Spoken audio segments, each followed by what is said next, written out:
ప్రార్థన చేసుకుందామండి. పరిశుద్ధుడైన మా ప్రభా, మీకు స్తోత్రాలు వందనాలు చెల్లించుకుంటున్నాము. మహోన్నతుడా మా ప్రభానే యేసు, మిమ్మల్ని స్తుతిస్తూ ఉన్నామయ్యా. మిమ్మలను స్తుతించుటకును, మిమ్మలను గూర్చి పాడి కీర్తించి ఘనపరచుటకును సహాయం చేయండి. మీ కృపలో మమ్మలను బలపరచమని ప్రార్థన చేస్తూ ఉన్నాము. మీరు మాకు ఇచ్చిన ఈ సమయాన్ని బట్టి మీకే స్తోత్రాలు వందనాలు చెల్లిస్తూ ఉన్నాము. కృపామయుడా, దయా సత్య సంపూర్ణుడా, మీకే స్తోత్రాలు వందనాలు చెల్లిస్తూ ఉన్నాము. మీరు ఈ ఆరాధనకు అధ్యక్షత వహించండి. తండ్రిని ఘనపరచుటకును, రక్షకుడైన యేసుక్రీస్తును మహిమపరచుటకును, మేము నాయన పరిశుద్ధాత్మనితో సహవాసము చేయుటకును కృపను దయచేయండి ప్రభా. మా అంతరంగములను మీరు కనికరించండి, మా అంతరంగములను మీరు బలపరచండి. మీ ఆత్మశక్తిని, ఆత్మ పట్టుదలను మాకు మీరు దయచేయండి. ఆత్మ విషయమై తీవ్రత కలిగి ఉండమని చెప్పినారు. అలాగే దేవుని విషయంలో పట్టుదల కలిగి ఉండమని చెప్పినారు. మీ యొద్ద సహనముతో కనిపెట్టమని మీరు చెబుతున్నారు ప్రభా. అట్టి నాయన స్వభావం మాకు మీరు దయచేయండి. తండ్రి అయిన దేవా, మీ సన్నిధిలోనికి వచ్చి మిమ్మల్ని వేడుకొంచున్నాము. మీరు మాకు అధ్యక్షత వహించండి. ఏ రీతిగా మిమ్మల్ని స్తుతించి ఘనపరచవలనో సమస్త విషయాల్లో మీరే మీ కృపను మాకును మీరు సమృద్ధిగా మీరు దయచేయండి. ఈ ఆవరణమంతా మీ సన్నిధితో నింపండి ప్రభా. పాటలు పాడుచుండగా ఆ పాటల ద్వారా దేవుని యొక్క ఆత్మ మమ్మలను బలపరచునట్లుగాను, మిమ్మలను మహిమపరచువారముగా చేయండి ప్రభా. అలాగే మాలో ఉన్నటువంటి నిర్లక్ష్యము, నిర్లిప్తత సంపూర్ణంగా తొలగిపోనట్లుగా చేయండి. దుష్టుని యొక్క ఆటంకములు మాలో కానీ, ఆవరణంలో కానీ, ఎవరిలో ఎక్కడ ఆటంకములు లేకుండా చేయండి ప్రభా. అడ్డుబండయు అడ్డు గోడలను కూలద్రోయమని ప్రార్థన చేస్తూ ఉన్నాము. మిమ్మలను ఘనపరచుటకు మాలో ఉన్న అభ్యంతరములన్నిటినీ మీరు తొలగించండి. పరిశుద్ధాత్ముడా, మీరు మా మధ్య కదలండి. మీ కొరకు మేము మార్గమును సరళము చేయువారముగా చేయండి నాయన. మీరు మా మధ్య సంచరించున్నట్లుగా మా పరిసరాలను, మమ్ములను పరిశుద్ధపరచమని ప్రార్థన చేస్తూ ఉన్నాం. రాజులైన యాజక సమూహముగా మమ్మల్ని ఇక్కడ చేర్చి మహిమ ఘనత ప్రభావాలు మీరే ఆరోపించుకొనమని నజరేయుడైన యేసు నామమున అడిగి వేడుకొనుచున్నాము తండ్రి, ఆమేన్. పాటలు పాడుకుందామండి. నీతో నేను నడవాలని, నీతో కలిసి ఉండాలని,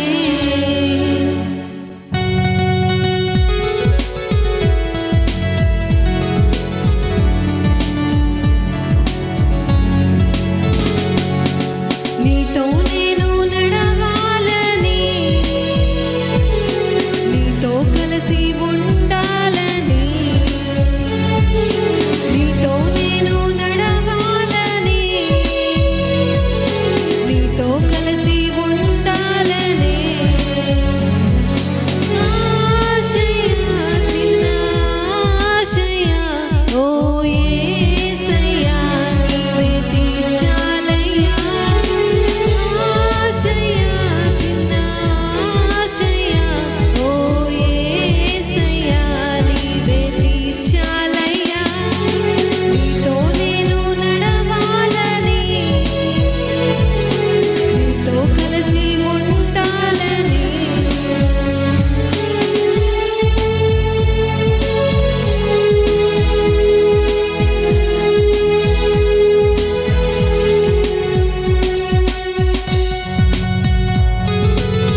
జీవాత్మానా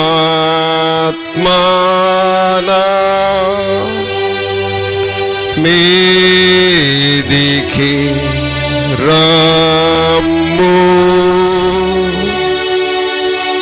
దేవుని జీవాత్మానా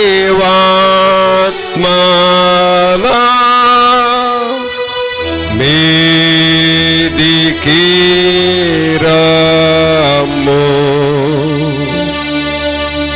వేరాచు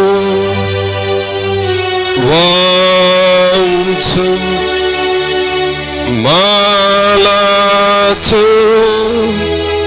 నింపు దేవుని జీవాత్మానా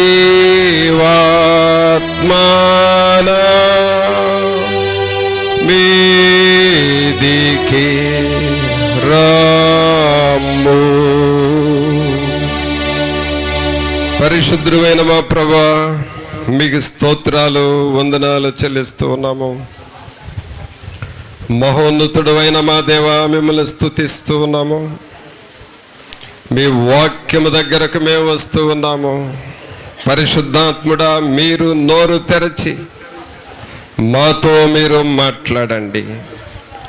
మీ వాక్యము మాకు శక్తిగాను ఆత్మ నింపుదలగా ఉండులాగున చేయండి. మీ సన్నిధి మాతో ఉంచి మమ్మల్ని నడిపించమని నజరేయుడైన యేసు నామమున అడిగి వేడుకొనుచున్నాము తండ్రి, ఆమేన్. ప్రియులారా, దేవుని వాక్యము చదువుకుందాం. మార్కు సువార్త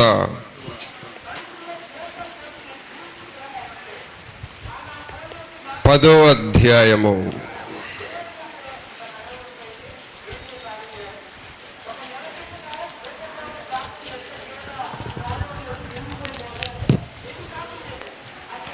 మార్కు సువార్త 10వ అధ్యాయము 17వ వచనం నుండి కొన్ని వచనాలు చదువుకుందాం. ఆయన బయలుదేరి మార్గమున పోవుచుండగా ఒకడు పరిగెత్తుకొని వచ్చి ఆయన ఎదుట మోకాళ్ళుని, సద్బోధకుడా నిత్య జీవమునకు వారసుడనగుటకు నేనేమి చేయుదునని ఆయనను అడిగాను. యేసు నన్ను సత్పురుషుడని ఎలా చెప్పుచున్నావు? దేవుడొక్కడే గాని మరి ఎవడును సత్పురుషుడు కాడు. ప్రభునందు ప్రియరా, ఇక్కడ మనం చదివిన ఈ వాక్య భాగంలో యేసుక్రీస్తు ప్రభువారు సేవ చేయుచు అనేక గ్రామాలు సంచరించుచూ ఉన్న రోజులు. ఒక గ్రామములో సువార్త చెప్పి మరలా తరువాత గ్రామానికి నడిచి వెళ్ళేవాళ్ళు. ఆ గ్రామములో సువార్త చెప్పి మరలా నడిచి వేరొక గ్రామానికి వెళ్ళేవారు. ఇలాగూ ఒక ఊరిలో సువార్త చెప్పి మార్గములో వేరే ఊరుకు నడిచి వెళుతూ ఉన్నప్పుడు ఒక సహోదరుడు ప్రభు దగ్గరకు రావటం జరిగింది. ప్రభు ఊరికి అలాగ దారినే నడిచిపోతూ ఉంటే యేసు ప్రభు వారు ఆ దారిలో వెళుతున్నారు కదా అని ఒక సహోదరుడు పరిగెత్తుకుంటా వచ్చాడు.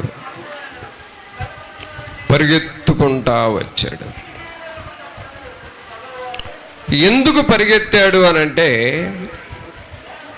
పరిగెత్తవలసిన అవసరత ఎప్పుడు వస్తుందంటే, మనం కలుసుకోవలసిన మనిషి మన ముందు కంటి చూపు మేరలో కనబడతా ఉంటే ఆయన్ని మనం కలుసుకోవాలన్నప్పుడు మనం నడిస్తే కుదరదు, అక్కడ పరిగెత్తాలి. అలాగే ఈ సహోదరుడు యేసు ప్రభువుని కలుసుకోవటం కోసం పరిగెత్తాడు. తర్వాత ఏం జరిగిందంటే రెండవ పని, యేసు ప్రభు దగ్గరికి వెళ్ళి ఆయన ఎదుట మోకాళ్ళుని అని ఉన్నది. మోకాళ్ళుని అనగా మోకరించాడు. ఎక్కడ మోకరించాడు అని అంటే అది మందిరం కాదు, మోకరించిన స్థలం రోడ్డు మీదే మోకరించాడు. మనల్ని రోడ్డు మీద మోకరించి ప్రార్థన చేయండి అని అంటే మీలో ఎంతమంది రెడీగా ఉంటారు? మందిరంలో మోకరించి ప్రార్థన చేయండి అంటే ఎవరన్నా మోకరిస్తారు. రోడ్డు మీద మోకరించండి ప్రార్థన చేయండి అని అంటే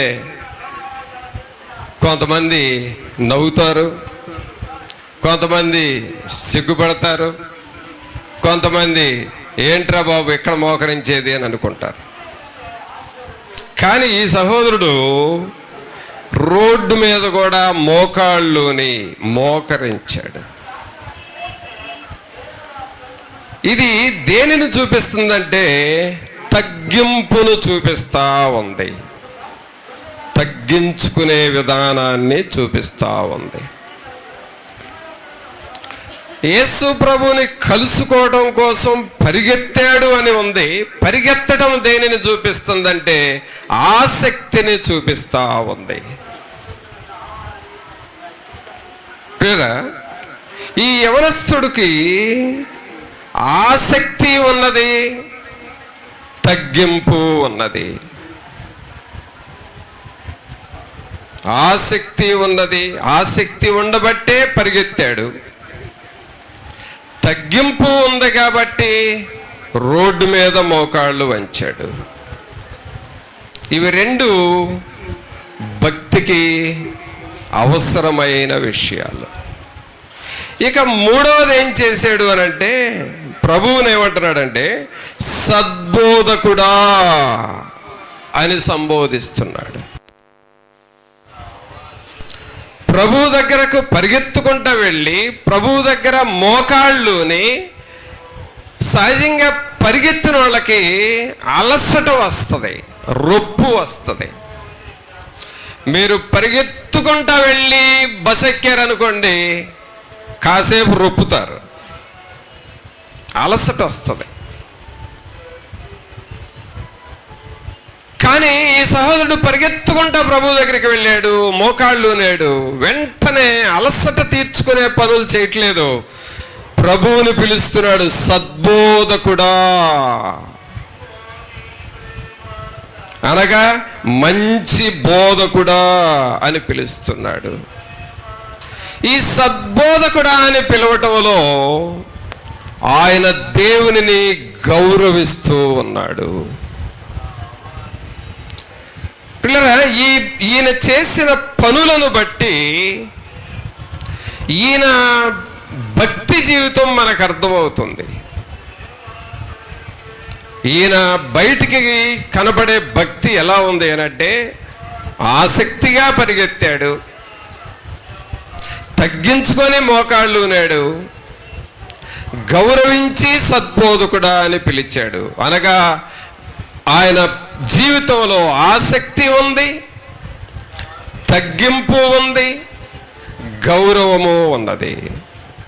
సహోదరుడా, నీ జీవితంలో ఈ మూడు చాలా అవసరము. దేవుని కొరకు ఆసక్తి ఉండాలి, దేవుని కొరకు నువ్వు ఆసక్తి కలిగి ఉండాలి. నాకెందుకులే అన్నట్లుగా పట్టనట్లుగా ఉండకూడదు. అది దేవుని విధానం కానే కాదు అసలు. అలాగే తగ్గింపు జీవితం ఉండాలి, అలాగే గౌరవము కూడా చాలా అవసరము. నీ ప్రక్కబట్టే సహోదరుని గౌరవిస్తూ మాట్లాడటం నేర్చుకో. లెక్కలేనట్లుగా మాట్లాడొద్దు. నీ ప్రక్కనున్న సహోదరుని ప్రేమిస్తూ గౌరవిస్తూ మాట్లాడటం నేర్చుకో. వాళ్ళదేమందలే తీసి తొంగలో దొక్కు అని తృణీకరించే మాటలు మాట్లాడొద్దు.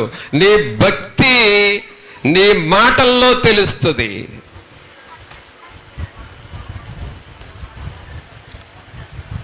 భక్తి నీలో ఉంది అనంటే ఇతరులను ప్రేమిస్తూ మాట్లాడతావు, గౌరవిస్తూ మాట్లాడతావు. లెక్కలేని తనముగా తృణీకరించినట్లుగా నువ్వు మాట్లాడుతున్నావంటే నీ భక్తి సరైనది కాదు. దేవుడు కూడా ఒప్పుకోడు అలాంటి వారిని. నీ మాటల ద్వారా ఇతరులను బాధపరచకూడదు. నీ మాటల ద్వారా ఇతరులు వెనకబడేటట్లుగా ప్రవర్తించకూడదు. గౌరవించటం నేర్చుకోవాలి. దేవుని సన్నిధిలో గౌరవము అనేది చాలా అవసరం.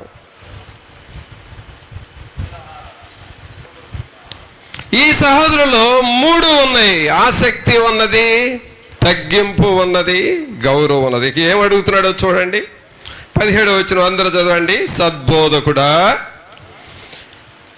తర్వాత అందరూ చదవండి అన్నమాట. సద్బోధకుడా, తర్వాత నిత్య జీవమునకు వారసుడనగుటకు నేనేమి చేయుదునని అడిగాను. ఒకసారి అందరూ చప్పట్లు కొట్టండి, పెద్దగా కొట్టండి. నేనేమి చేయుదును అంటూ కొట్టండి. ఏమన్నారు? నేనేమి చేయుదును. సోదరుడా, నీకంతా తెలిసినట్లుగా దేవుని దగ్గర ఎప్పుడు ఉండొద్దు. అసలు నాకు బాగా తెలుసు, బాగా చదివాను, నాకు పేపర్ నాలెడ్జ్ ఉంది, నాకంతా తెలుసు, నేను ఈ ఊరిలో పెద్ద మనిషిగా చలామణి అవుతున్నాను, ఇవన్నీ వద్దు. దేవుని దగ్గర, దేవుని దగ్గరకు వచ్చినప్పుడు నీవు దేవునితో అనాల్సింది ఏమిటంటే నేనేమి చేయుదును. మరొకసారి అనండి మాట, నేనేమి చేయుదును. అస్సలు ఈ ప్రశ్న నువ్వు దేవునితో వేస్తే నీవేం చేయాలో దేవుడు చెబుతాడు. ఈ ప్రశ్న వేయకుండా నాకంతా తెలుసులే అన్నట్లుగా నువ్వు చెబుతూ ఉన్నావు అనుకో, నువ్వేం చేయాలో దేవుడు చెప్పడం.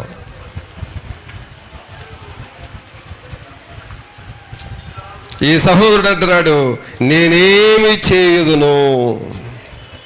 నేనేం చేయాలో చెప్పయ్యా, నేనేం చేయాలో చెప్పు. ప్రియులారా, క్రైస్తవ జీవితం అనేది ఎప్పటికప్పుడు ఏ రోజుకు ఆ రోజు నన్నేం చేయమంటావు ప్రభువా అని అడుగుతూ ఉండాలి. దేవుడు రోజు ఒకే పని చెప్పడండి మనకి. రోజు ఒకే పని చెప్పడం,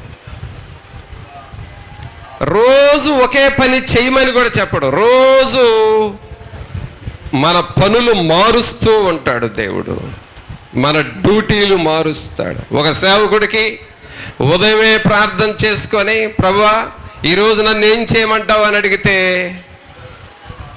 ఆ సేవకుడిని ఇదిగో ఒక గృహాన్ని దర్శించి అక్కడ వాళ్ళకు వాక్యం చెప్పురా అని అన్నాడు. అంతే, అక్కడికి వెళ్ళి వాక్యం చెప్పొచ్చాడు. మరలా ఇంటికి వచ్చిన తర్వాత రాత్రి పడుకునేటప్పుడు ప్రభువా ఇప్పుడు నన్ను ఏం చేయమంటావంటే నీవు పలానా సమాధుల దగ్గరకు వెళ్ళి అక్కడ ఒక వ్యక్తికి వాక్యం చెప్పురా అని పంపించాడు. అక్కడికి వెళ్ళి వాక్యం చెప్పొచ్చాడు. అంటే దేవుని దగ్గర మనం ఎలా ఉండాలంటే ఏ రోజుకు ఆ రోజు ఇప్పుడు నన్ను ఏం చేయమంటావు ప్రభువా అని అడుగుతా ఉండాలి. దేవుని దగ్గర నువ్వేమి చేస్తావో అది చెప్పొద్దు దేవునికి. నువ్వేం చేయాలనుకుంటే అది చెప్పకూడదు.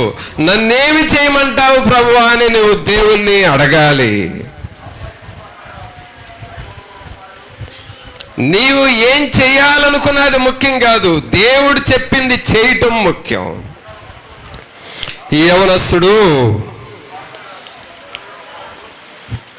అడుగుతా ఉన్నాడు, సద్బోధకుడా నిత్య జీవమునకు వారసుడనగుటకు నేనేమి చేయుదునని ఆయన అడిగాను. ఆయన కోరికంతా ఏమిటంటే నిత్య జీవమును పొందుకోవాలి. ఏ జీవం అంటే అది? నిత్య జీవం అంటే ఏంటి అసలు? నిత్య జీవం అంటే ఏంటి? నాయనా నిత్య జీవమును పొందుకోవడానికి వచ్చానయ్యా అంటున్నాడు. నిత్య జీవం అంటే ఏంటి? ఏంటండి నిత్య జీవం అంటే? దేవుడు అంటున్నాడు, నేను జీవమిచ్చుటకును ఆ జీవము సమృద్ధిగా ఇవ్వడానికి వచ్చాను అని అన్నాడు. నేను జీవమిచ్చుటకు ఆ జీవం సమృద్ధిగా ఇవ్వడానికి వచ్చాను అన్నాడు. కాబట్టి దేవుని దగ్గరకు వచ్చినప్పుడు ఆయన ఏదో నీకు ఇస్తాడు అనే ఒక ఆశతో నువ్వు రావాలి. ఒక కుటుంబ ప్రార్థనలో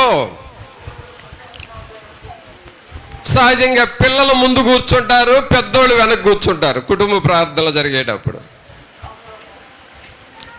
ఈ ముందు కూర్చున్న పిల్లలు మాట్లాడుతూ ఉంటారు, అల్లరి చేస్తూ ఉంటారు. ఒరే ఎందుకురా నాయన అల్లరి చేయబాకండ్రా అని అంటే ఆ కాసేపు ఆగుతారు, మళ్ళీ అల్లరి చేస్తారు. వాళ్ళల్లో మెయిన్ క్యాండిడేట్ ఒకడు ఉంటాడు. ఒరే అసలు నువ్వు ఎందుకురా, నీ ద్వారా అంత అల్లరి జరుగుతుంది, ఎందుకు వచ్చావురా నువ్వు అని అంటే వాడు అంటాడు, నువ్వు పలారం పెట్టిస్తావుగా, పలారం కోసం వచ్చాను అని అంటాడు ఒక పిల్లోడు. అంటే వాడు దృష్టి అంతా కూడా కుటుంబ ప్రార్థనకి ఎందుకు వచ్చాడు అని అంటే ఆ పలహారం ప్యాకెట్ కోసం వచ్చాను అని అంటాడు. ప్రియరా, దేవుని సన్నిధిలోనికి వచ్చిన మనం దేవుని దగ్గర ఏదో ఒకటి ఆశించి నువ్వు రావాలి. ఎందుకు వచ్చావు అని అంటే ఏమనయ్యా ఆదివారం అందుకోసం వచ్చి కూర్చున్నానయ్యా అని అనొద్దు. నువ్వు దేవుని దగ్గర ఏదో ఒకటి నువ్వు ఆశించాలి. నీకేం కావాలి? స్వస్థత కావాలా? స్వస్థత కొరకు వచ్చాను ప్రభువా చెప్పు దేవునికి, తప్పేం లేదు.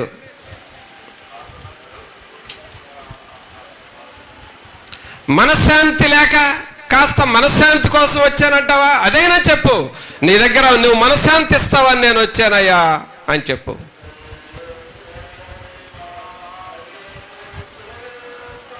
దేవుని దగ్గరకు వచ్చినప్పుడు ఏదో ఒకటి, రక్షణ కొరకు వచ్చానయ్యా అని అంటావా?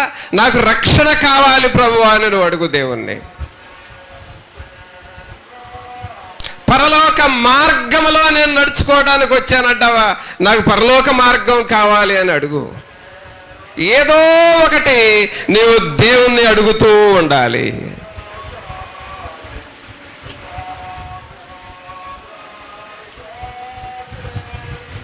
ఒకళ్ళు ఏమన్నారంటే, ఏమ్మా ఏంటి దేవుని సన్నిధికి మరి వచ్చావు, ఏంటి దేనికోసం, దేవని ప్రార్థన చేస్తున్నావంటే ఆమె ఏమందో తెలుసా? అయ్యా ఇంటి దగ్గర కంటి మీద నిద్ర రాదయ్యా నాకు. ఎక్కడ ఎక్కడ ఇంటి దగ్గర కంటి మీద నాకు నిద్ర రాదయ్యా. ఆ దేవుని మహాకృప ఏమిటో గాని ప్రార్థనలోనికి వస్తే ఎంత కమ్మని నిద్ర వస్తుందయ్యా. అంటే ఎందుకు వస్తుందేమా? ఎందుకు వస్తుంది? కమ్మని నిద్ర కోసం.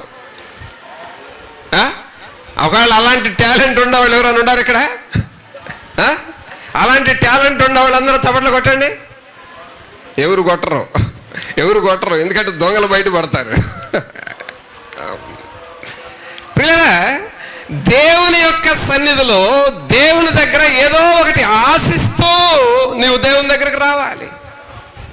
ఈ పోయిన ఆదివారం వచ్చానయ్యా, ఈ వారం ఏం కోరుకోవాలంటే కనీసం నేను ఆత్మలో ఎదగాలి ప్రభు, అదన్నా కోరుకో. వాక్యమును గ్రహించుకోవాలి ప్రభు, కోరు దేవుని దగ్గర. నేను ఎంతకాలం దేవుని సన్నిధికి వచ్చి ఖాళీగా వెళ్ళలేదు ప్రభు, రక్షణ పొందాలి ప్రభు అని ఆ కోరిక కోరుకో. దేవుని దగ్గరకు వచ్చినప్పుడు నీకు దేవుడు ఏదో ఒకటి ఇవ్వాలి అనే ఆశతో ఉన్నాడు. ఏదో ఒకటి. స్వస్థత, ఇదిగో తీసుకో. నీకు మనశ్శాంతి కావాలా? ఇదిగో తీసుకో. దుఃఖంలో ఉండి వచ్చావా? ఇదిగో సంతోషాన్ని ఇస్తున్నాను. రోగంలో ఉండి వచ్చావా? ఇదిగో నీ బాధను తీసేస్తున్నాను. రక్షణలో ఎదగాలనుకుంటున్నావా? ఇదిగో నువ్వు ఆత్మలో నిన్ను పెంచుతున్నాను. ఏదో ఒకటి దేవుడు ప్రతి ఒక్కరికి ఇస్తాడండి. కానా ఊరులో ద్రాక్షారసము మొదటి వ్యక్తి నుండి చివరి వ్యక్తి వరకు అందరికీ ఎలాగ అందించాడో,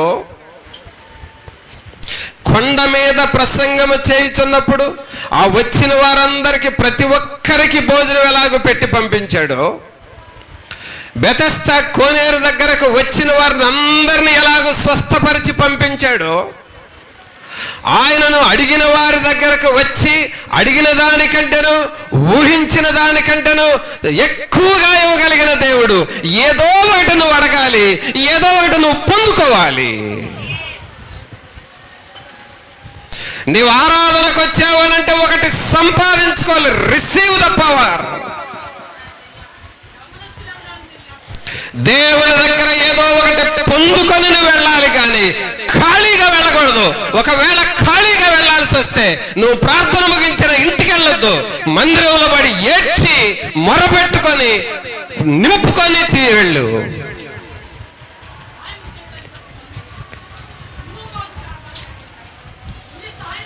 దేవుని దగ్గరకు ఏదో ఒకటి పొందుకోవడానికి రావాలి. టైం పాస్కి రావద్దు సహోదరుడా. చిన్నప్పటి నుంచి వచ్చే అలవాటయ్యా, ఆ అలవాటులో నేను వచ్చేస్తానని అనొద్దు నువ్వు. దేవుని దగ్గరకు వచ్చినప్పుడు కొండ మీద ప్రసంగం విన్న వాళ్ళు సమాధానం పొంది వెళ్ళినట్లుగా, బెతెస్దా కోనేరు దగ్గరకు వచ్చిన వారు స్వస్థత పడి వెళ్ళినట్లుగా,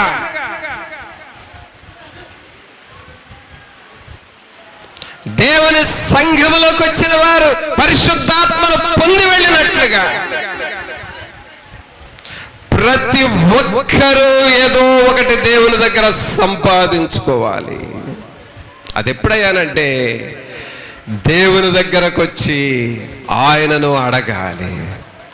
ఈ సహోదరుని మనం చూస్తే ఏమడిగాడండి? చదవండి మరలా. సద్బోధకుడా, నిత్య జీవమునకు వారసునగుటకు, నిత్య జీవమునకు వారసుడనగుటకు నేనేమి చేయుదునని అడిగాను. గౌరవిస్తూ మాట్లాడాడు. అప్పుడు ప్రభు ఏమన్నాడంటే, యేసు నన్ను సత్పురుషుడని ఎలా చెప్పుచున్నావు? దేవుడొక్కడే గాని మరి ఎవడునూ సత్పురుషుడు కాడు.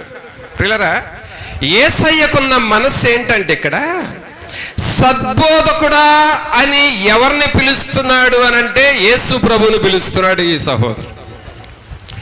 కానీ యేసు ప్రభు మనసు ఎలాంటిదంటే, నేను కాదయ్యా, నేను కాదు, నా తండ్రి ఉన్నాడు, ఆయనను నువ్వు పిలవాలి. అంటే ఇక్కడ నన్ను కాదు నువ్వు అడగాల్సింది, నన్ను కాదు నువ్వు మహిమపరచాల్సింది, నా తండ్రిని మహిమపరచాలి. యేసు ప్రభు కోరికంతా కూడా తండ్రిని మహిమపరచాలి. ప్రియులారా, మన కోరిక కూడా అదే అయి ఉండాలి. మన ఆశ అదే అయి ఉండాలి. ఏంటి ఆశ అంటే దేవునిని మహిమపరచాలి, నా ప్రభువుని కనపరచాలి, నా ప్రభువుని మహిమపరచాలి, నా ప్రభువుని పైకెత్తాలి. ఈ గ్రామంలో యేసును నేను ఊరేగించాలి. ఈ ప్రాంత ప్రజలకు యేసయ్యను నేను ప్రకటించాలి. అనేకులు కళ్ళు తెరవబడాలి, యేసును చూడాలి. ఈ కోరిక నీ గుండెల్లో రగులుతూ ఉంటే దేవుని కార్యాలు నీ జీవితంలో గడగడలాడుతూ జరుగుతాయి. సోదరుడా, సోదరి, పరిశుద్ధాత్ముడు మీలో ప్రతి ఒక్కరి దగ్గరకు వస్తూ ఉన్నాడు. నీవెంత దూరాన కూర్చున్నా, నా ముందు కూర్చున్నా, నా వెనుక కూర్చున్నా, చెట్టు కింద కూర్చున్నా, అరుగు మీద కూర్చున్నా, పరిశుద్ధాత్ముడు నిన్ను తాకుతూ ఉన్నాడు.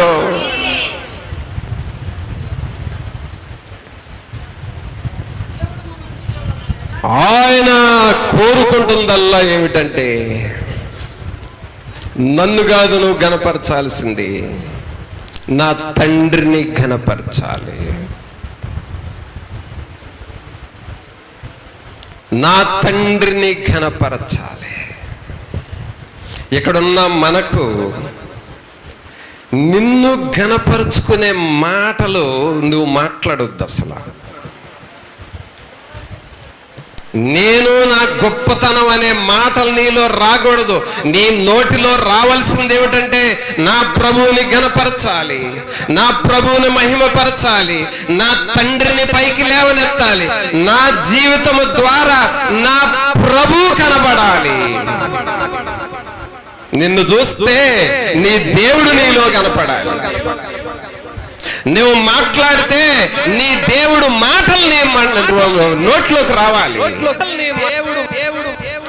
నువ్వెవరితోనన్నా ఏమన్నా చెబితే దేవుడే నీ ద్వారా చెప్పించాడు అన్నట్లుగా ఉండాలి.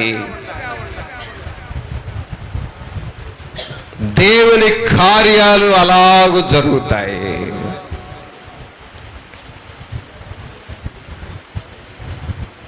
ఈ సహోదరుడు, ఈ యవనస్తుడు దేవుని దగ్గరకు వచ్చి అడిగిన కోరిక చాలా మంచి కోరిక కోరాడండి. ఈ స్కూల్లో చదివే పిల్లలు ఎప్పుడన్నా ప్రార్థన చేయించుకునేటప్పుడు వాళ్ళు కోరే కోరిక ఏమిటంటే, ఫస్ట్ మార్క్స్ రావాలని ప్రార్థన చేయన్నా అంటారు. వాళ్ళ కోరిక అంతా మార్క్స్ రావాలి.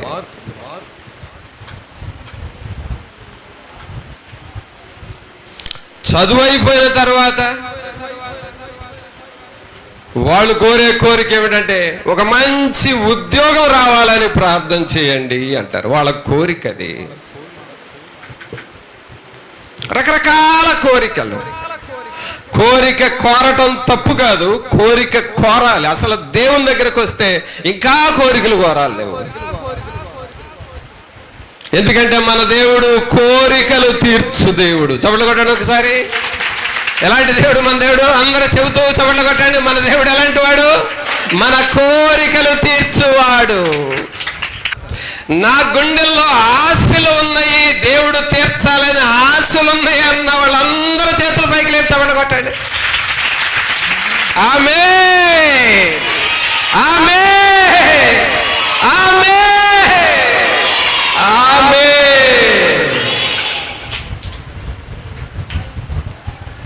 1, 2, 3, 4, 10, 20, 30 అబౌ చాలా కోరికలు ఉన్నాయండి జనాలకి. పిల్లరా, నీ కోరికలు తీర్చాలి అనంటే ఇప్పుడు యేసయ్య చెప్పేది నువ్వు చేయాలి. ఆమేన్. ఎవరు చెప్పేది చేయాలి? ఎవరు చెప్పేది చేయాలి? యేసయ్య ఏం చెబుతాడో అది చెయ్యి. నువ్వు చెప్పింది యేసయ్య చెయ్యాలని మాత్రం అనుకోబాకు. అర్థమైందా? నువ్వు యేసయ్య చెప్పింది చెయ్యి, నీ కోరికలు తీరుస్తాయి. ఇప్పుడు నీ ప్రక్క వాళ్ళతో చెప్పు, నీవు యేసయ్య చెప్పింది చెయ్యి, నీ కోరికలు దేవుడు తీరుస్తాడు. మరలా వెనక వాళ్ళకి కూడా చెప్పండి, కాస్త వాళ్ళని కూడా పలకరియండి.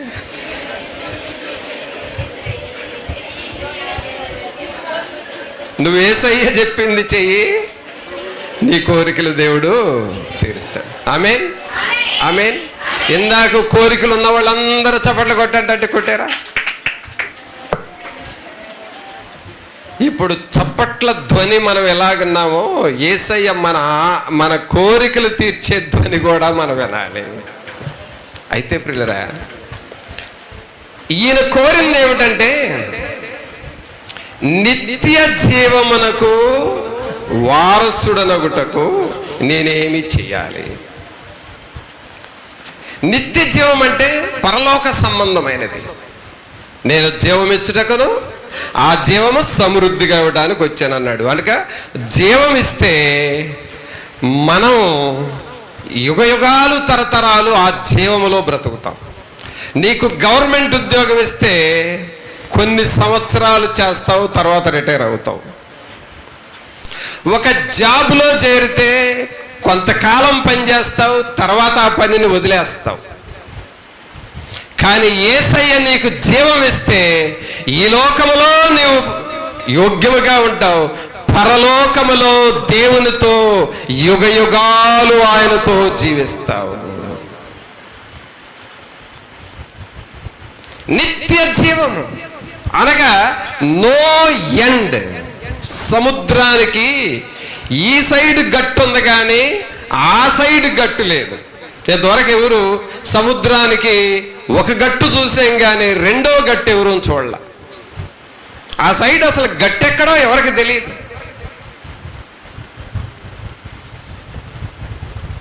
ఎండ్లెస్, అనంతము. సోదరా సోదరి, దేవుని దగ్గరకు వచ్చినప్పుడు నిత్య జీవం అనేది అనంతము, ఎండ్లెస్. నేను 1999 సంవత్సరంలో ఒక మాట విన్నా. ఎన్నో సంవత్సరం?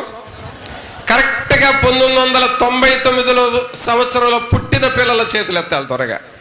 99లో అదిగో ఈ పిల్లలు పుట్టిన సంవత్సరం అది. ఆ సంవత్సరంలో నేను విన్నది ఏంటంటే, వచ్చే సంవత్సరానికి లోకము ఉండదంట అన్నారు. లోకం ఉండదంట అన్నారు. ఎందుకయ్యానంటే 1999లో 3 9లు వచ్చినాయి. ఇప్పుడు సడన్గా 3 9లు వచ్చే సంవత్సరం 2000 3 సున్నాలు వస్తాయంట. 2000 సంవత్సరం కదా, 3 సున్నాలు వస్తాయి. 3 9లు పోయి 3 సున్నాలు వస్తాయి. దీంతో లోకము గుడిసున్నా అన్నారు.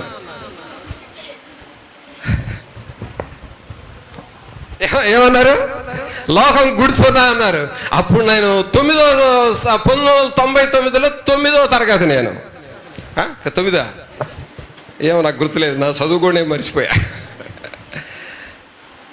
అప్పుడు నేను అనుకున్నాను ఇక చదవాల్సిన పని లేదు, హోంవర్క్ చేయాల్సిన పని లేదు, కాలేజీకి వెళ్ళాల్సిన పని లేదు. ఇక దేవుడా దేవుడని ఈ సంవత్సరం అంతా ప్రార్థన చేసుకుంటే పరలోకానికన్నా వెళ్తావు అని ఇక ఇప్పుడు చదువు హోంవర్క్లు మొత్తం మానేసి ఇక దేవుని మీద పడ్డా. ఎందుకు? 2000 సంవత్సరానికి లోకం గుడిసున్నాగా. లోకం గుడిసున్నైతే ఇక మనం వెళ్ళేది ఎక్కడికి? పరలోకానికి వెళ్ళాలి. పరలోకానికి వెళ్ళాలంటే ఈ 10 నెలలన్నా ప్రార్థన చేసుకోవాలిగా. అసలు ఎప్పుడన్నా ఆలోచించేవట్లా?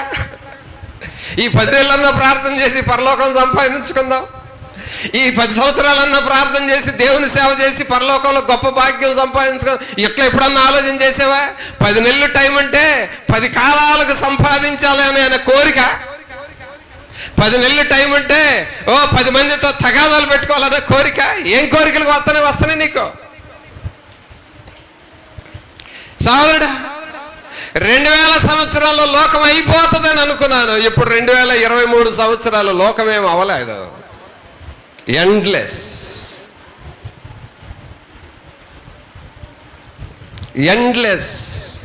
అనంతమైనది లోకం. ఇప్పుడు నిత్య జీవము కూడా ఎండ్లెస్, అనంతమైనది. ఈ నిత్య జీవాన్ని కోరుతున్నాడు. అంటే ఈ అబ్బాయి కోరిన కోరిక ఏమిటంటే పరలోక సంబంధమైన కోరిక. చెప్పండి అందరూ, ఏం కోరిక కోరాడు ఈ అబ్బాయి? పరలోక సంబంధమైన కోరిక కోరాడు. అయితే పరలోక సంబంధమైన కోరికేమో ఈయన కోరితే యేసు ప్రభు ఈయన ఏం చేయమని చెబుతున్నాడో చూడండి. ఏం చేయమని చెబుతున్నాడు? 19వ వచనం చదవండి. నరహత్య చేయవద్దు. అందరూ చదవాలి ఇది. నరహత్య చేయవద్దు. తర్వాత వ్యభిచరింపవద్దు. దొంగిలవద్దు. అబద్ధ సాక్ష్యము పలుకవద్దు. మోసపుచ్చవద్దు. నీ తల్లిదండ్రులను సన్మానింపము అను ఆజ్ఞలు నీకు తెలియను కదా అని అతనితో చెప్పాను. ఇప్పుడు వినండి, ఈ యవనస్తుడు కోరిన కోరిక ఆత్మ సంబంధమైన కోరిక. ఏం కోరాడు? నిత్య జీవము కోరాడు. పరలోక సంబంధమైన కోరిక కోరాడు. అయితే యేసు ప్రభు నీకు నిత్య జీవము కావాలి అని అంటే ఇదిగో నేను ఇస్తానులే అనల్లా. ప్రభువు కొన్ని మాటలు చెప్పాడు. అవి ఏ మాటలు అనంటే నరహత్య చేయవద్దు. ఇప్పుడు చెప్పండి, నరహత్య అనేది పరలోకంలో జరుగుతుందా, భూలోకంలో జరుగుతుందా? చెప్పాలి త్వరగా. తర్వాత వ్యభిచరింపవద్దు, పరలోకంలో జరిగిద్దా, భూలోకంలో జరిగిద్దా? దొంగిలవద్దు, పరలోకమా భూలోకమా? భూలోకం. తర్వాత అబద్ధ సాక్ష్యం పలకవద్దు, పరలోకంలోనా భూలోకంలోనే జరిగేది? భూలోకం. మోసపుచ్చవద్దు, నీ తల్లిదండ్రులను సన్మానింపము. ఇవి పరలోకంలో జరిగాయా, భూలోకంలో జరిగాయా? ఎక్కడ జరిగాయి? భూలోకంలో జరుగుతాయి. ఇప్పుడు నాకు ఒక అనుమానం అండి, యేసు ప్రభు ఈయనేమో పరలోకపు కోరికను కోరితే, ఏ కోరిక కోరాడు యవనసుడు? పరలోకపు కోరిక కోరితే యేసు ప్రభు ఏంది అంత భూలోక సంబంధమైన మాటలు చెప్పాడు? యేసు ప్రభు ఒక మాట అనొచ్చుగా, అబ్బా యవనస్తుడా నిత్య జీవం అడిగావు, నేను ఇస్తున్నాను పో అని ఒక మాట అనొచ్చుగా. అట్లా అనకుండా ఈయన కోరిందేమో పరలోక సంబంధమైన కోరిక, ప్రభువు చెప్పిందేమో భూ సంబంధమైన మాటలు, భూలోకంలో జరిగే పనులు చెప్పాడు. ఎందుకు చెప్పాడు అసలు? ఈయనేమో పరలోకాన్ని గురించి అడిగితే ప్రభు ఏమో భూలోకాన్ని గురించి చెబుతాడేంటి? ఈ రెంటికి అసలు సంబంధం ఏంటండి? సహోదరుడా, సహోదరి, బాగా జ్ఞాపకం పెట్టుకో. నీవు పరలోక సంబంధమైన వాటిని ప్రభు అడిగేటప్పుడు భూలోకములో నువ్వు చేయుచున్న పనులు చాలా ప్రాముఖ్యమైనవి. భూలోకంలో ఏది పడితే చేస్తాను, ఎక్కడ పడితే అక్కడికి వెళ్తాను, ఏది చేయాలనుకుంటే అది చేస్తాను, ఏ పాపం చేయాలనుకుంటే ఆ పాపం చేస్తా, కానీ దేవుని దగ్గరికి వెళ్ళి పరలోకం నాకు కావాలని అడుగుతాను అని అంటే కుదరదు.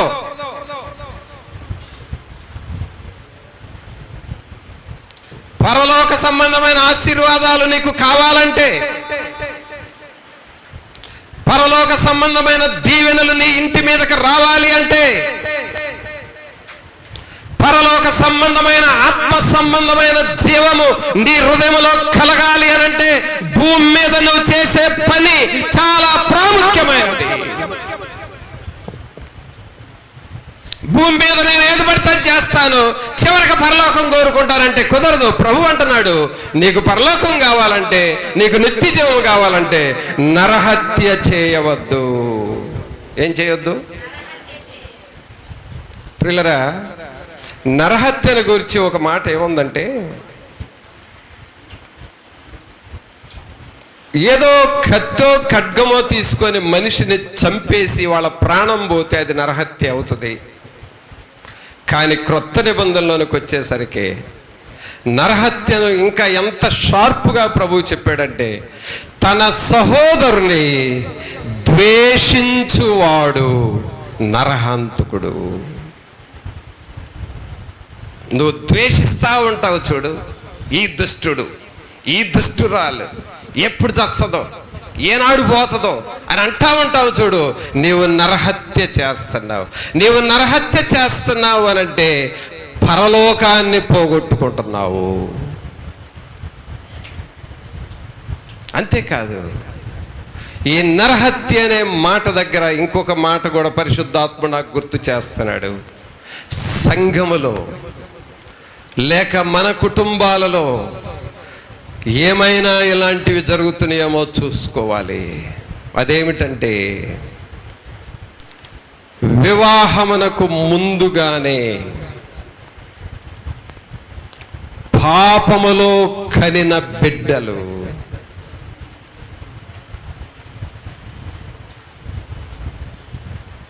ఆ బిడ్డలు గర్భస్రావము చేయించి ఆ బిడ్డను అబార్షన్ చేయించటము నరహత్య అనే పాపముని ఇంటిలో ఉన్నది.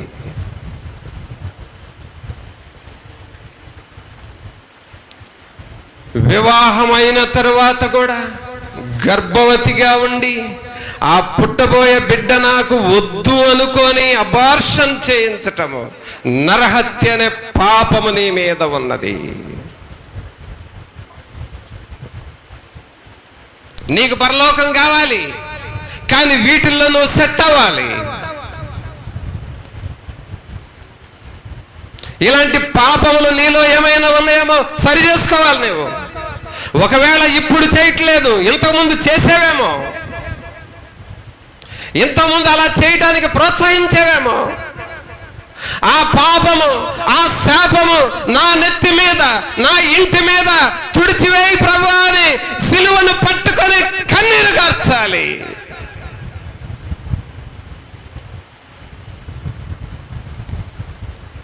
ఈ యవనస్తుడు నిత్య జీవం అడిగాడు, కానీ నువ్వు నరహత్య చేయొద్దురా బాబు అంటున్నాడు.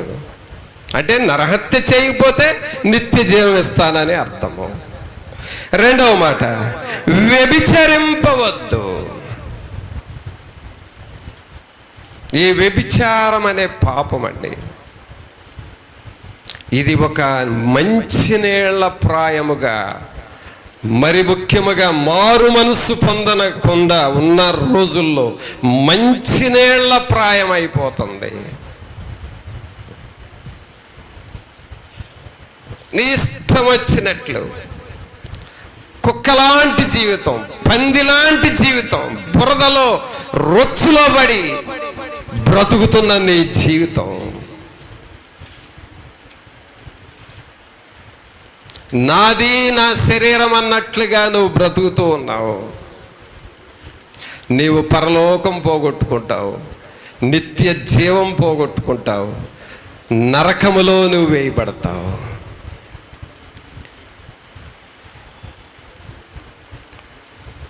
నా శరీరంలో బలం ఉంది, నా ఇష్టమని నువ్వు వ్యభిచార పాపానికి అలవాటు పడ్డావంటే చివరికి నీ ఎముకలే మిగులుతాయి, నీకు కండరాలు కరిగిపోతాయి.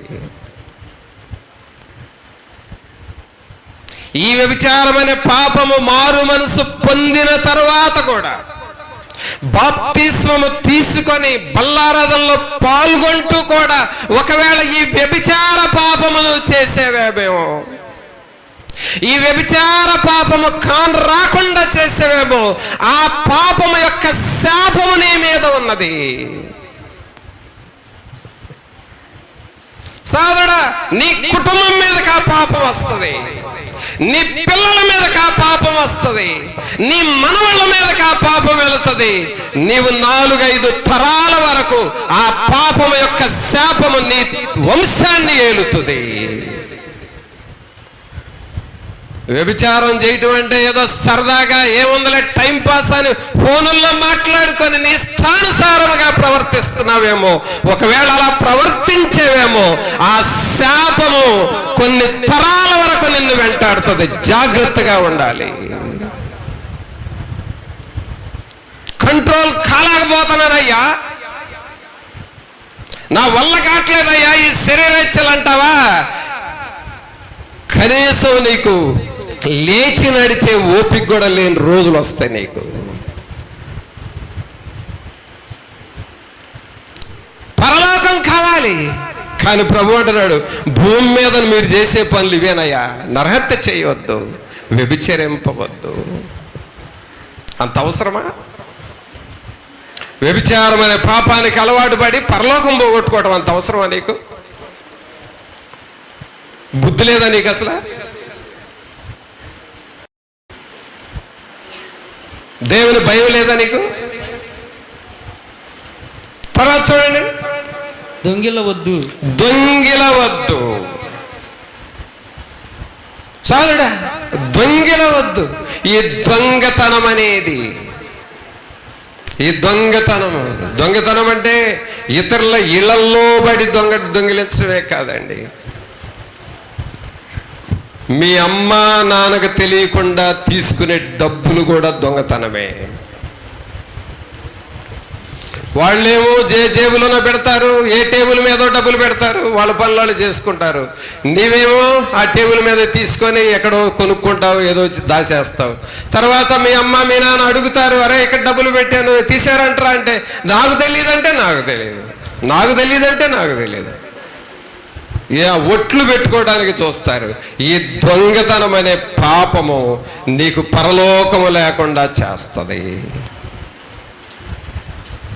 నీవు పనిచేసే స్థలాలలో వాళ్ళు కొనుక్కున్న మెటీరియల్, ఆ మెటీరియల్లో నీకు నచ్చింది చెప్పా పెట్టకుండా తెచ్చుకోవడం కూడా దొంగతనమే. నీవు ఇతరులకు డబ్బులు ఇవ్వాల్సి వచ్చి గుర్తు ఉండి కూడా ఇవ్వకుండా కాలం గడుపుతున్నావు అంటే అది దొంగతనం కింద వస్తుంది. నీవు ఇతరులకి డబ్బులు ఇవ్వాలని నీకు తెలుసు, నీ ఇంటిలో ఒక వస్తువు ఉంది అని తెలుసు, అది నీది కాదు వేరే వాళ్ళదని తెలుసు, అయినా కూడా తిరిగి వాళ్ళకి ఇవ్వటానికి నీకు ఇష్టం పుట్టట్లేదు, బుద్ధి రావటం లేదు. వాళ్ళ వస్తువును చూసుకుంటూ పనులు చేసుకుంటున్నావు. వాళ్ళ వస్తువుని ఇంటిలోనికి వచ్చి నెలలు అయిపోయినాయి, సంవత్సరాలు అయిపోయినాయి, అది నీది కాదు అని తెలుసు కానీ నీ ఇంట్లో నుండి వాళ్ళకి తిరిగి ఇచ్చేయవు. అది దొంగతనం కింద ఉన్నావు నీవు.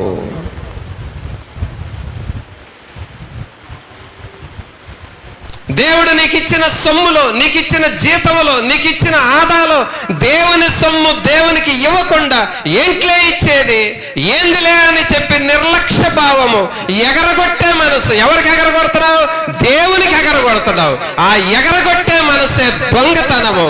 నీవు పరలోకానికి అర్హుడు కాదు, అర్హురాలు కాదు.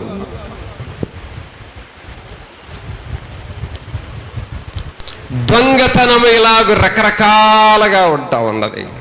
మలాకీలు అంటున్నాడు, మానవుడు దేవుని యొద్ద దొంగిలినా వారు నా యొద్ద దొంగిలుతూ ఉన్నారు. మారు మనసు పొందావు కానీ దేవునికి ఇవ్వటం నీ మనసు ఒప్పు కాదు. లోభత్వం అనే పాపం నీలో ఉంది. దేవుని సొమ్ము దేవునికి ఇవ్వటం నీకు ఇష్టం లేదు, దాచుకుంటావు. అదేమన్నా నీకు మేలా? అది మేలు కాదు, అది శాపం. అది దొంగతనం. భక్తి చేస్తూనే దొంగతనం, పాటలు పాడుతూనే దొంగతనం, ప్రార్థన చేస్తూనే దొంగతనం, పొల్లారాధనలో పాల్గొంటూనే దొంగతనం. ఈ దొంగలకి పరలోకం లేదు.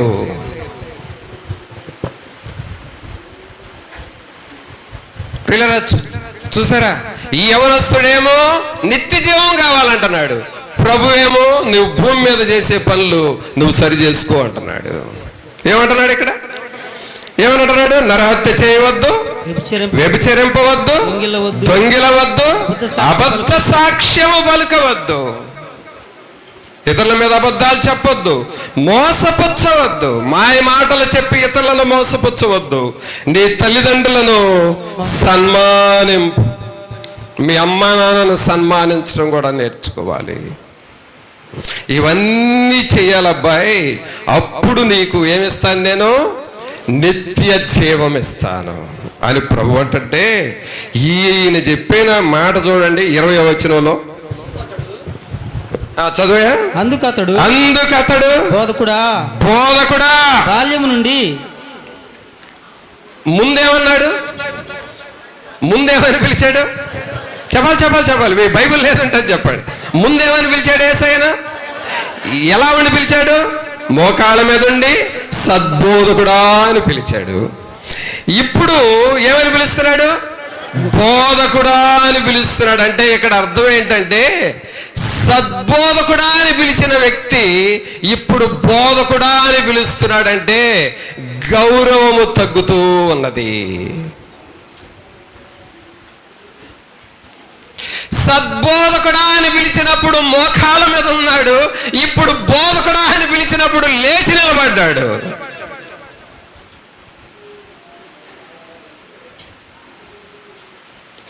సద్బోధకుడా అని పిలవబోయే ముందు పరిగెత్తుకుంటా వచ్చాడు, ఇప్పుడు బోధకుడా అని పిలిచినప్పుడు ఆయన దగ్గర నుండి పారిపోవడానికి సిద్ధమయ్యాడు.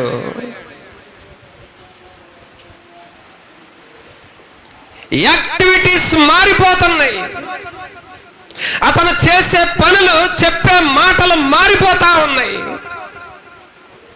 సోదరుడా సోదరి, నీ జీవితంలో దేవుని దగ్గరకు వచ్చిన తర్వాత నీ యాక్టివిటీస్, నీ పనులు మారిపోతున్నాయేమో. నీ ప్రార్థన జీవితం మారిపోతుంది, నీ భక్తి జీవితం మారిపోతుంది, నీ మాటల జీవితం మారిపోతుంది. జరిగిపోతుంది. ప్రభు దగ్గర మోకాళ్ళు అనాల్సింది పోయి మోకాళ్ళలో నుండి పైకి లేచావు. దేవుని దగ్గర సాగిల పడాల్సింది పోయి పారిపోయే జీవితం. నీ యాక్టివిటీస్, నీ క్రియలు మారుతూ ఉన్నాయి. సహోదరుడా, ఎప్పటికీ నీ ప్రార్థన జీవితం తగ్గకూడదు. ఎప్పటికీ దేవుని యందు భయభక్తులు నీలో తగ్గకూడదు. ఎప్పటికీ వాక్యము చదవటం, దేవుని సన్నిధికి రావటం, దేవుని పరిచర్య చేయటం తగ్గకూడదు. నీ పద్ధతులు మారకూడదు. నేను చాలా కాలం నుండి దేవుని సన్నిధికి వస్తున్నానండి, చాలా సంవత్సరాల నుండి దేవుని సన్నిధికి వస్తున్నానండి, నేను పెద్ద సీనియర్ని అయిపోయానండి. ఇక్కడ నేను సీనియర్ను అయ్యాను అని అంటున్నావంటే ఊడిపోవటానికి రెడీ అవుతున్నావని అర్థం. నేను సీనియర్ని అనుకున్న వాళ్ళు ఊడిపోతారు. నీ యాక్టివిటీస్ మారకూడదు, నీ క్రియలు మారకూడదు. నేను సీనియర్ని అయ్యాననే అహంభావం నీ గర్భములో మొలకెత్తకూడదు. ఈ యవనస్తుడు ముందేమో మోకాళ్ళలోని సద్బోధకుడా అన్నాడు, ఇప్పుడేమంటున్నాడు బోధకుడా. అంటే మాటలు మారినాయి. ఎందుకు మాటలు మారినాయి అంటే ప్రభు అన్నాడే, నరహత్య చేయొద్దు, వ్యభిచరింపవద్దు, దొంగిలవద్దు, అబద్ధ సాక్ష్యం పలకవద్దు, మోసపుచ్చవద్దు, నీ తల్లిదండ్రులను సన్మానింపు, ఈ ఆజ్ఞలు పాటించబాయ్. వీటిని భూలోకములో వీటిని జాగ్రత్తగా చేస్తే పరలోకంలో నీకు నిత్య జీవిస్తానంటే ఇవంటే ఇలాగూ ప్రభు చెప్పటం ఈయనకి ఇష్టం లేదు. నీకు ఉన్నది ఉన్నట్లుగా బోధించి నీ పాపాన్ని స్ట్రైట్ గా చూపించి, ఇలా అయితే నువ్వు పద్ధతి బాగాదు, నువ్వు ఎలాగో చేయాల్సిందని డైరెక్ట్ గా ఉన్నది ఉన్నట్లుగా ముక్కు సూటిగా నీకు వాక్యం చెప్పే సేవకుడు అసలు దొరకడండి. మీకు మిమ్మల్ని బాగు చేసే సేవకుడు మీకు దొరకడు. ముఖస్తుతులు చెప్పి, మాయమాటలు చెప్పి, ఏం పర్వాలేదు దేవుడు నిన్ను దీవించను కాకని చెప్పేవాళ్ళు గంపలు ఉన్నారు బోధకులు. స్ట్రైట్ గా వాక్యం చెప్పి నిన్ను కత్తిరించి, నిన్ను కోసి, లోపల మందు పెట్టి రోగం తగ్గించే స్ట్రైట్ గా చెప్పే సేవకుడు నీకు దొరకడు. అలాగూ ఒకవేళ స్ట్రైట్ గా చెప్పే సేవకుడు నీకు దొరికిన ఆయనంటే నీకు కోపం. చప్పట్లు కొట్టండి ఒకసారి. కొట్టారు చూసావా అంటే కోపం అన్నమాట. వీళ్ళకి బుర్రలేదు. ఈయన కొట్టమన్నాడే అనుకో, అమ్మో మనం కొడితే ఇప్పుడు ఆయనంటే కోపం కదా మనకన్నా. ఒక్క సెన్స్ అన్న ఉందా మీకు? అసలు స్ట్రైట్ గా చెబితే కోపం. ఇప్పుడు యేసు ప్రభు స్ట్రైట్ గా చెప్పాడు. ఇప్పుడు అంటున్నాడు, బోధకుడా. సౌండ్ పెరిగింది. సద్బోధకుడు అన్నప్పుడేమో మెల్లగా అన్నాడు, బోధకుడు అన్నప్పుడు సౌండ్ పెరిగింది. భక్తి తగ్గిన వాళ్ళకండి సంఘంలో సౌండ్స్ చేస్తారు. వాళ్ళు సౌండ్స్ చేస్తారు. నేనంటే ఏంటనుకున్నా, నాయన గారి కాలము నుండి ఉన్నాయడా. నేనంటే ఏం పనుకున్నా, అసలు అన్నయ్య నేనంటే అసలు ప్రియాతి ప్రియమైన వారం. ఎందుకు? ఒక దేవుని సేవకుడితో మనసు కలపని నీవు మాయమాటలు చెప్పుకుంటున్నావు జనాల ముందు. ఏంటో ఇవాళ స్ట్రైట్ గా వస్తున్న మెసేజ్ నాకు తెలియదు, మరి ఎలా అయిపోయా నేను. ఇదేదో పరిశుద్ధాత్ముడు పనే.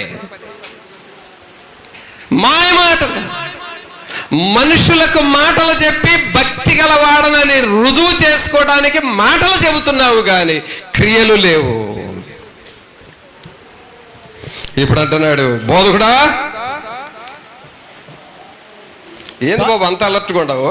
బాల్యము నుండి ఇవన్నీ అనుసరించుచునే ఉంటిని. పిల్లరా, ఒక మాట చెప్పేదా, చేసేవాళ్ళు చెప్పరు, చెప్పేవాళ్ళు చెయ్యరు. నాకు ఇప్పుడు మీరు అప్పచెప్పాలి. అప్పచెప్పండి. చేసేవాళ్ళు చెప్పరు, చెప్పేవాళ్ళు చెయ్యరు. ఈ పని ఉంది సహోదరుడా, చేద్దామంటే అన్న ఇప్పుడే వస్తానన్నా, ఆ పరంజా కట్టమన్నావు అంతే కదా, చూసుకున్నా ఇవాళ ముగించి వస్తానన్నా అని అంటాడు. అప్పుడు నేను అనుకుంటాను, ఈ చెప్పాడంటే ఏడు చేయడు, చూద్దాం పదా, చేసేద్దాం పదా అంటే చేయరు కాళ్ళు. అంటే భక్తి లేనప్పుడండి మాటలు వస్తాయి, భక్తి ఉన్న వాళ్ళకి పనులు ఉంటాయి, మాటలు ఉండవు. నీదేంటి అసలు? ఈయనంటాడు బాల్యము నుండి, ఎప్పటి నుంచి? అమ్మా, తర్వాత అయ్య కాదు, చదువులోకి వెళ్ళే నేను ఇప్పుడు. అమ్మ తర్వాత ఏంటి నేర్పేది? ఆవు. ఆవు తర్వాత నేర్పేదేంటి? ఇల్లు. ఇల్లు తర్వాత నేర్పేదేంటి? ఏగ. ఏగ తర్వాత నేర్పేదేంటి? ఉడుత. ఉడుత తర్వాత నేర్పేదేంటి? ఊయల. మీకు చదువు రాను, నాకు చదువు గుర్తుంది. అది అండి బాల్యం అంటే. బాల్యం నుండి ఇవి నేను అనుసరిస్తూ ఉన్నాను అంటే, నువ్వు అనుసరిస్తున్నావో, నువ్వు అనుసరించట్లేదో, నువ్వు చేస్తున్నావో, నువ్వు చేయట్లేదో యేసయ్యకి తెలియదు అనమాట. అంతేనా? ఈయన అర్థం అదేనా? నేను అనుసరిస్తున్నానని చెబితే యేసయ్యకి తెలీదా?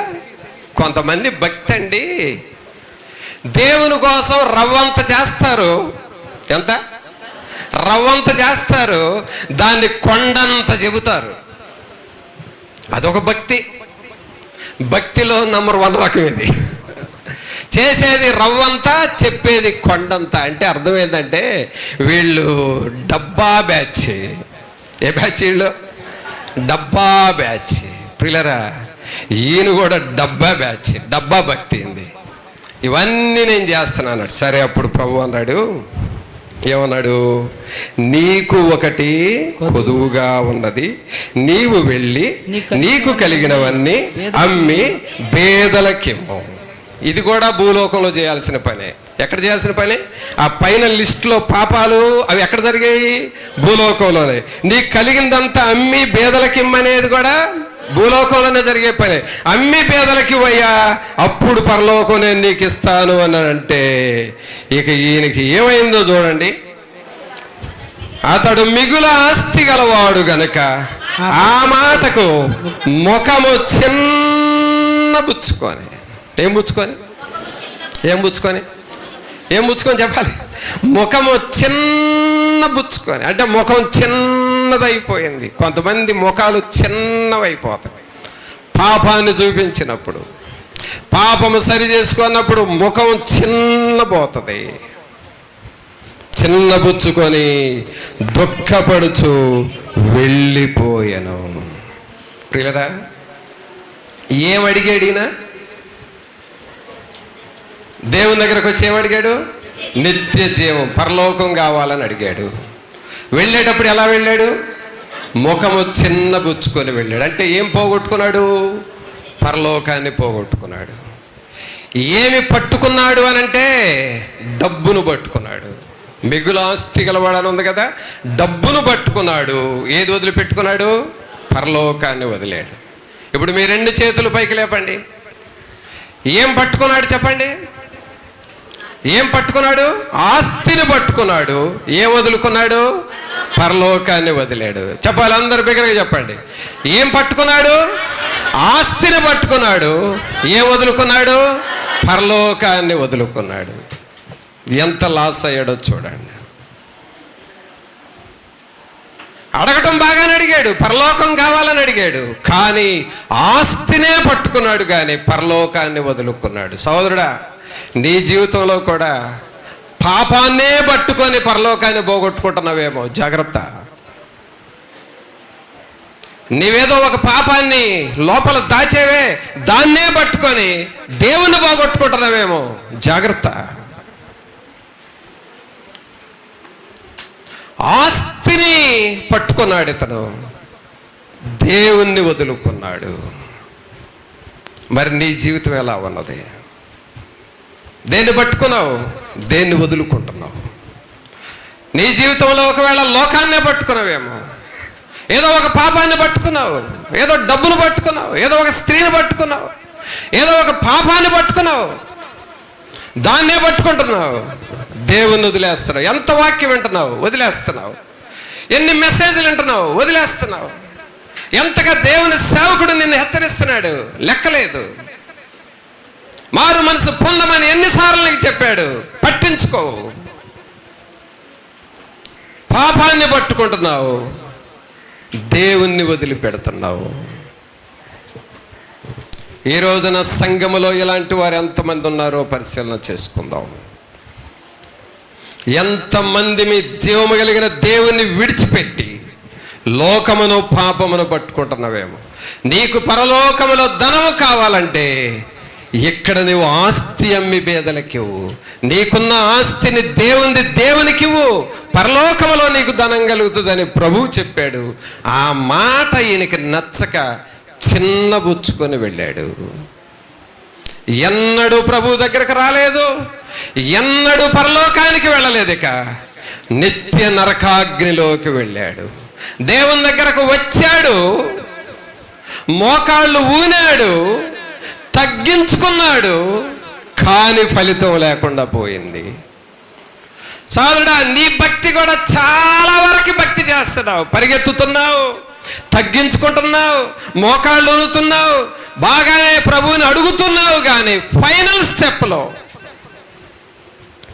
ప్రభు చెప్పింది చేయటంలో నువ్వు అభ్యంతర పడుతున్నావేమో, పరలోకాన్ని లాస్ అయిపోతున్నావేమో. మనల్ని మనం పరీక్షించుకుందాం, ప్రార్థన చేసుకుందాం. ఒక్క నిమిషం అందరము తలలు వంచి పరిశుద్ధాత్మ దేవుడు మనతో ఉండి మనల్ని నడిపించాలి అని, ప్రభువా మీ కృప, మీ సన్నిధిని, మీ ఆత్మ సహాయం, మీ కాపుదల మాకివ్వండి. మమ్మల్ని మేము తగ్గించుకొని, ప్రభువా ఈ యవనస్తుడు రావటం బాగానే వచ్చాడు, కానీ పోయేటప్పుడు ప్రభువుని వదిలిపెట్టి వెళ్ళాడు. ప్రభువా ఎంత నష్టము, ఎంత నష్టం. రావటం బాగానే వస్తున్నాం, కానీ మిమ్మల్ని మోసుకొని వెళ్ళకుండా మిమ్మల్ని వదిలిపెట్టి వెళితే ఏంటి నాయనా మాకు ఉపయోగం? నా సోదరుడా, నిన్ను పరీక్షించుకుంటున్నావా? నిన్ను నువ్వు పరీక్షించుకొని ప్రభువుని అడుగుతావా? ప్రభువా నిన్ను వదిలిపెట్టి వెళ్ళకూడదయ్యా, మిమ్మల్ని కలిగి ఉండాలి నాయన. పరలోకములో మేము ధనము చేకూర్చుకోవాలంటే భూలోకములో మేము చేసే పనులు కూడా చాలా ప్రాముఖ్యమైనవి అని చెప్పారు. వీటిల్లో మమ్మల్ని మేము జాగ్రత్తగా పరిశీలన చేసుకోవాలయ్యా. సరైన గ్రహింపు నాకు ఇవ్వండి అని నువ్వు దేవుణ్ణి అడుగుతావా? పరిశుద్ధుడైన మా ప్రభువా, మీకు స్తోత్రాలు, వందనాలు చెల్లిస్తూ ఉన్నాము. మహోన్నతుడా, మహాగణుడా, మా ప్రభు అయిన యేసు, మిమ్మల్ని స్తుతిస్తూ ఉన్నాము నాయన. ప్రభువా, మీ దగ్గరకు రావటం యవనస్తుడు చక్కగా పరిగెత్తుకుంటా వచ్చాడు, మోకాళ్ళు ఊనాడు, సద్బోధకుడా అని గౌరవించి మాట్లాడాడు. పైకి కనపడే భక్తి బాగానే ఉన్నది, కానీ లోపల భక్తి లేదు. లోపల తన మనసంతా ధనం మీద ఉన్నది ప్రభువా, తన మనసంతా పాపం మీద, లోకం మీద ఉన్నది. అందువల్లనే మిమ్మల్నన్నా వదిలేసుకున్నాడు, కానీ ఆస్తిని వదులుకోలేకపోయాడు. ప్రభువా, మేము ఎలాగుంటున్నామో అనేక సార్లు మాలో ఉన్న పాపమును పట్టుకొని మిమ్మల్ని వదిలిపెడుతున్నామేమో. బహు జాగ్రత్తగా పరిశీలించుకోవాలి. సరైన గ్రహింపుతో మేము ఉండాలి ప్రభువా. వీరిలో ఎవరు వారు ప్రేమిస్తున్న పాపమును పట్టుకొని ఎవరు కూడా దేవునిని వదిలిపెట్టకూడదు ప్రభువా. గ్రహింపు దయచేయండి. మీరిచ్చిన ఆజ్ఞలను మేము అనుసరించాలి ప్రభువా. మీ మాటకు లోబడి మీ ఆజ్ఞలను పాటించినప్పుడు పరలోకము మా కోరికలు తీరుస్తారయ్యా, మా కోరికలు నెరవేరుస్తారు మీరు. అట్టివారిగా మమ్మల్ని అందరినీ చేయమని నజరేయుడైన యేసు నామమున అడిగి వేడుకొనుచున్నాము తండ్రి, ఆమేన్. మన తండ్రి అయిన దేవుని ప్రేమ, కుమారుని కృప, పరిశుద్ధాత్ముని యొక్క సన్నిధి, ఆయన నిత్య సహవాసము మనకిప్పుడు నెలప్పుడు తోడుగా ఉండి ప్రభువును కలిగి ఉండుటకును, ఆయన మాటలు పట్టుకొని నిత్య జీవము పొందుకొనుటకును, పరలోకమును సంపాదించుకొనుటకును పరిశుద్ధాత్ముడు మనతో ఉండి నడిపించును గాక. ఆమేన్. మంచిది పిల్లరా, అందరికీ వందనాలు. సెలవు తీసుకుందాం.